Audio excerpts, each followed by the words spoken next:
on va se tenir prêt. Le changement, c'est maintenant, pas demain. Tout le monde est dans la rue. On connaît ce pouvoir. On ne change pas le gouvernement de 43 ans avec Dieu. C'est dans la rue. On vote et on maintient les deux dans la rue. Au Cameroun, la volonté de changement grandit chaque jour dans le cœur du peuple. La jeunesse, les travailleurs, les voix des oubliés s'élèvent pour réclamer une nouvelle direction, un avenir plus juste. Dans ce climat tendu, des audios circulent évoquant un possible soutien de certaines factions de l'armée, ou même un soutien étranger au candidat Issa Chiroma, mais aussi une volonté du pouvoir en place de laisser s'exprimer le choix du peuple. Une information qui interroge. Le peuple, lui, reste déterminé, le changement doit venir de la volonté populaire, pas d'arrangement en coulisses. Écoutez cet audio et dites-nous en commentaire ce que vous en pensez. Non, gars, je dis le gars est en train de se leurrer. Tu sais, pour lui, tu sais, il est dans beaucoup de dessous. Il est dans des dossiers très noirs. Il est dans des dossiers noirs. Beaucoup de dossiers noirs. Surtout la crise anglophone, là. Et tiens-toi tranquille. Je crois que le gars était ici chez moi. C'est jusqu'ici parce que je suis à la maison. Je suis sorti là, revenu. C'est le soir que je pourrais faire encore un tour dehors. Mais étant ici, le gars a appelé parce que les gars sont sur trois plateformes. Il a eu l'échange sur place ici. Non, l'armée nigériane, l'armée tchadienne, tu sais que l'autre a passé une nuit. C'est hier qu'il est rentré. En fait, il est rentré hier, sortant du Tchad. Chiroma, quand les gars l'ont évacué, c'était à bord d'une autre voiture.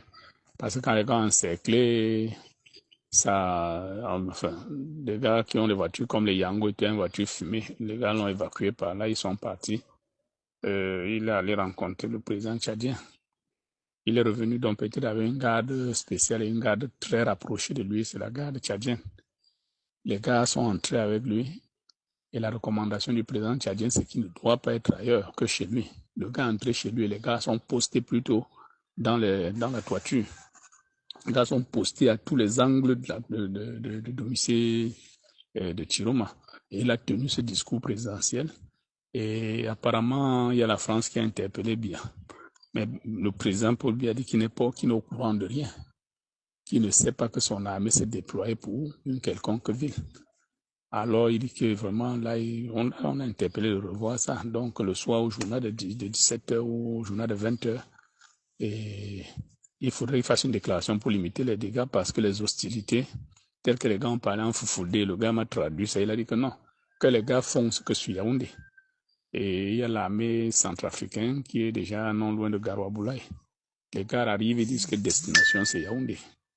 Et la personne visée c'est à Tangandji parce que on lui a demandé dans les déclarations qu'il a données à Tangandji et Ngongo, c'est des personnes que les gens voudraient aller extirper.